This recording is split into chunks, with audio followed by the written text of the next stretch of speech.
Broiler মোরগ পালনকারী খামারি ভাইদেরকে বলবো, আপনাদের মোরগ মুরগিগুলো যদি এরকমভাবে দেখুন গলা টেনে টেনে হা করে করে শ্বাস নেয় বা মাথা একেবারে লিটারের মধ্যে নুইয়ে দিয়ে ঝিমিয়ে থাকে, তাহলে আর দেরি করবেন না, অতি দ্রুত একজন রেজিস্টার্ড ভেটেরিনারিয়ানের পরামর্শ নিন।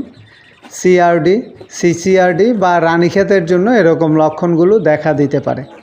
আপনারা অতি দ্রুত সঠিক ডায়াগনোসিস করবেন এবং একজন রেজিস্টার্ড ভেটেরিনারিয়ানের পরামর্শে আপনার মূল্যবান প্রাণীগুলোকে বা ব্রয়লারগুলোকে ঔষধ সেবন করাবেন। এই ধরনের লক্ষণ দেখা মাত্রই আর দেরি করবেন না, এটি অনেকগুলা রোগের কারণেই হতে পারে। সঠিক ডায়াগনোসিসের মাধ্যমে সঠিক ওষুধ প্রয়োগের ফলে আমার মনে হয় দ্রুত সময়ের মধ্যে আপনারা উত্তম ফল পাবেন এবং আপনাদের যে ইনভেস্টমেন্ট সেটি আপনারা তুলে আনতে পারবেন। আশা করি আপনারা দেখতে পাচ্ছেন, একটু ভালো করে খেয়াল করুন, এগুলো অনেক রোগের কারণেই হতে পারে। একদম খারাপ কন্ডিশন এই ফার্মে যেটি দেখা যাচ্ছে। সো আপনারাও যদি এরকম দেখেন তাহলে আর দেরি করবেন না, অতি দ্রুত ডাক্তারের পরামর্শ নিন।